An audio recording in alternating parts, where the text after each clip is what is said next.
अस्सलाम वालेकुम नाजरीन, आप देख रहे हो प्रेम पोस्ट और मैं बाहरी। जैसे कि आप सबको पता है कि हम हर दिन किसी न किसी सोशल इशू पे बात करते हैं।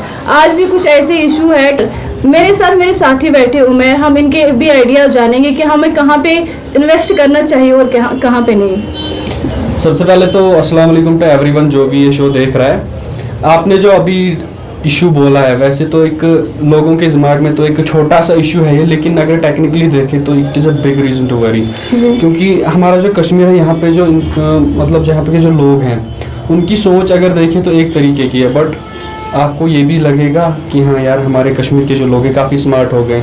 लेकिन जो उनकी एक्टिविटीज़ हैं, जैसे तरीके के वो काम करते हैं, वो जब देखोगे आप तो यू विल थिंक कि हम कहीं पे गलत हो गए इनको किसी इंसान को जज करने में। पर्टिकुलरली जैसा कि हमारे यहाँ पे एक कॉमन हो गया है, मैं पर पिछली बार भी मैंने डिस्कस किया था शायद आपसे, यहाँ पे जो क्लास मेंटेनेंस है उसका चक्कर रह गया है। मिडिल क्लास, पुअर क्लास और जो अपर क्लास है, ये तीनों क्लासेस का चक्कर क्या हो गया, ये एक दूसरे के पीछे भाग रहे हैं। मतलब जो मिडिल क्लास है वो अपर क्लास को कैच करने की कोशिश कर रहा है कि हम उनके साथ कॉम्पीट करें, जैसा वो कर रहे हैं हम भी वैसा ही करें। और जो पुअर क्लास है वो कोशिश कर रहे हैं कि हम कम से कम मिडिल क्लास की तरफ पहुंचे, जैसे वो कर रहे हैं हम वैसा करें।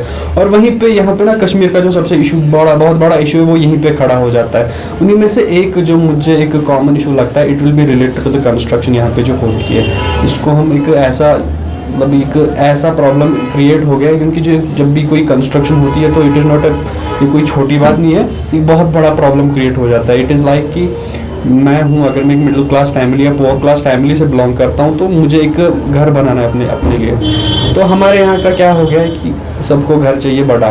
5 बंदों की फैमिली है, 5 members in the family, and they need a 3 story house जिसमें 8-10 कमरे हों, जिसकी ज़रूरत होती नहीं है एक्चुअली, बस वो एक दिखावे के लिए किया जाता है।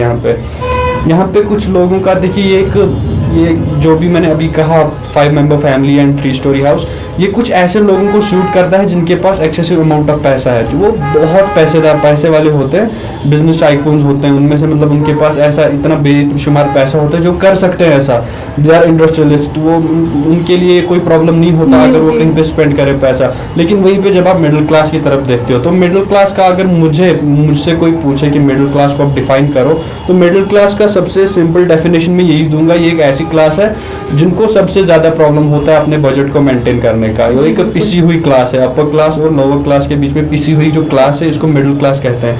एंड वी नो दैट जो कश्मीर का मैक्सिमम मैक्सिमम यहाँ पे जो पॉपुलेशन वो मिडिल क्लास को बिलोंग करती है। ना ही ज़्यादा अपर क्लास है और ना ही ज़्यादा लोअर क्लास है, मिडिल क्लास लोग यहाँ पे ज़्यादा हैं। और जो मिडिल क्लास लोग आजकल के हैं वो अपर क्लास को मैच करने की कोशिश कर रहे हैं, जो कि हमेशा आसान तो नहीं होता। उनको भी पता होता है कि हमारा बजट इतना नहीं है, या तो हम अपने बच्चे को पढ़ा सकते हैं अच्छे से, या बच्चों को एजुकेशन दे सकते हैं, या तो हम अपने लिए एक घर बना सकते हैं। और वो घर बनाने के चक्कर में वो 3 स्टोरी का घर बना देते हैं। सैलरी या एनुअल इनकम रहती नहीं उतनी, और ऊपर से आजकल का जो यहाँ पे खर्चा भी है, बहुत ज़्यादा खर्चा हो जाता है, तो वो भी एक इशू क्रिएट हो जाता है। तो उसके बारे में जब भी बात होगी तो एक प्रैक्टिकली जब ग्राउंड लेवल पे देखा जाए तो आप देखोगे खुद कि जो भी मैंने बात कही है आपसे, मेनी पीपल इससे एग्री नहीं करते। ज़्यादातर लोग बोलेंगे कि यार होता नहीं है ऐसा, एक्चुअली होना चाहिए, दे विल थिंक कि ऐसा होना चाहिए। हाँ, अगर आपके पास नहीं है फिर भी आप बड़ा बनने की कोशिश करो। लेकिन वो लोग ये नहीं समझ पाते हैं कि अगर आपके पास लिमिटेड नंबर ऑफ पैसा है, अगर आपके पास जो मनी है that is in a limited amount, तो उस अमाउंट को अच्छे तरीके से यूज़ करो। आपके पास जितनी भी अपॉर्चुनिटीज़ आती हैं, आप उन अपॉर्चुनिटीज़ को अच्छे से यूज़ करो। आप अपने बच्चों को अच्छे से एजुकेशन दो, चाहे आपको उसी में ज़्यादा इन्वेस्ट क्यों ना करना पड़े, पैसा तो वो करो।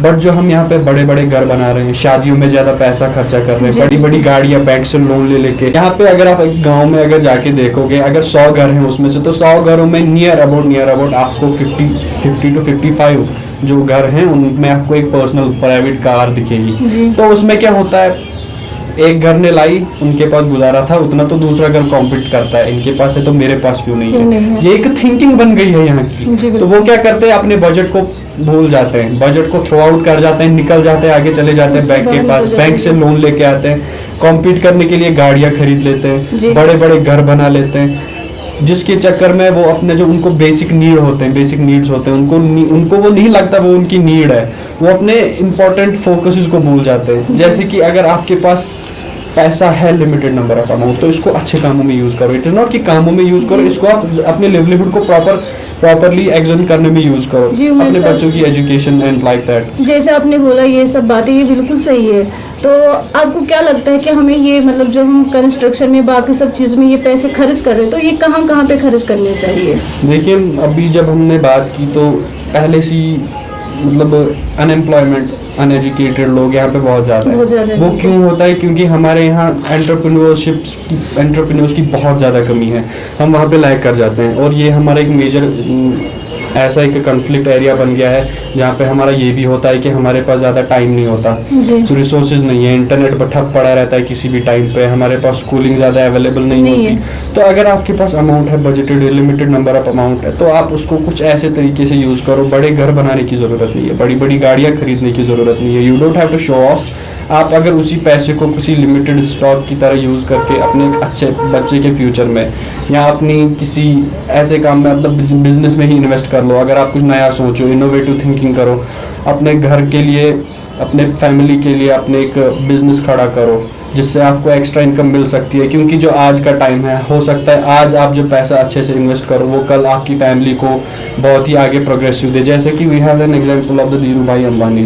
उनकी जो स्टार्ट हुई थी उन धीरू भाई अंबानी की, तो ये वो बिल्कुल ही लो से हुई थी, तो आज अगर हम देखें तो बहुत ही ऊपर पहुंच गई। क्योंकि वो हमारे लिए एक बहुत बड़ी एग्जाम्पल है पूरे सारे लोगों के लिए कि जो आपके पास इनकम है और जो आप सोचते हो, उस सोच को और अपनी इनकम को आप कैसे इस्तेमाल कर सकते हो। जो नेगेटिविटी फैली हुई है चारों, उस नेगेटिविटी को खत्म कैसे कर सकते हो। एंटरप्रेन्योर्स की यहाँ पे बहुत ज़रूरत है, यहाँ पे क्वालिटी एजुकेशन की बहुत ज़रूरत है। और उस एजुकेशन सेक्टर को डेवलप करना, it is not only the responsibility of government. यहाँ पे रिस्पॉन्सिबिलिटी आ जाती है पेरेंट्स की, यहाँ पे रिस्पॉन्सिबिलिटी आ जाती है उनकी।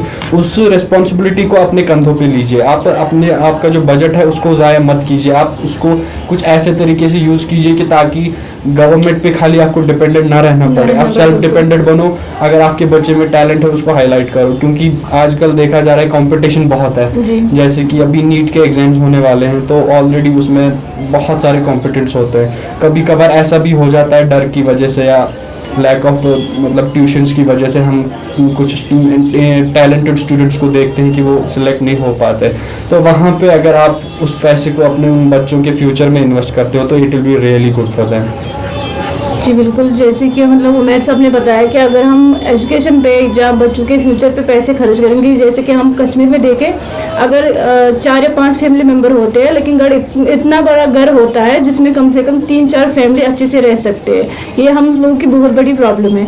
दूसरी चीज़ अगर देखा जाए कि हमारे कश्मीर में अगर किचन में जाएंगे तो वहाँ पे इतने सारे बर्तन होते हैं कि जैसे लगता है कि ये कोई शोरूम है या कोई दुकान है बर्तनों का। तो ऐसा ही मतलब फील होता है वहाँ जाके। अगर हम इन सब चीज़ों को अवॉइड करके ऐसा कुछ कर लेंगे, अगर हमारा बच्चा मतलब, अब ये तो ज़रूरी नहीं है कि हर किसी को गवर्नमेंट जॉब मिले, कि अगर हम अपने बच्चे के लिए कोई मतलब बिजनेस खड़ा करें या इसके बदले कुछ और कर ले कि जिससे उसका फ्यूचर बन जाए, तो वो और ज़्यादा बेहतर रहेगा। उससे एक तो वो जो अनएम्प्लॉयमेंट है वो भी ख़त्म हो जाएगी, और उससे ये भी होता है कि जो हम मिडिल क्लास के लोग होते हैं ना, वो हमेशा ये कोशिश करते हैं कि हम मतलब बाकी लोग की बराबरी करें, अपर क्लास को मैच कर ले कि हम इनकी बराबरी करें। तो उसमें जो बाकी फैमिली मेंबर्स होते हैं वो सफ़र करते हैं। हमेशा सॉरी टू इंटरप्ट, यहाँ पर लोगों को हमेशा ये सोचना चाहिए जितना हमारे पास है, जो भी हमारे पास सोर्स है, वो ऊपर वाले का देना होता है। चाहे उससे इंसान कुछ भी क्यों ना कर ले, उसको आप एक थिंकिंग के तौर पे रखो, ये मुझे ऊपर वाले ने इतना दिया है तो मुझे इसी में खुश रहना है और मुझे इसी को अच्छे से यूज करना है, मुझे इसको गलत तरीके से यूज नहीं करना है।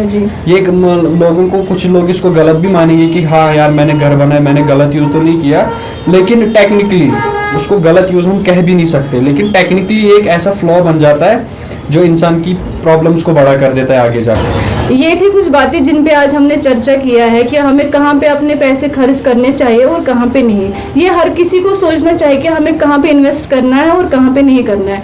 तो इसी के साथ आप हमारे साथ जुड़े रहे और भी सोशल इश्यूज पे बात करते रहेंगे। दीजिए इजाज़त, अल्लाह हाफिज़।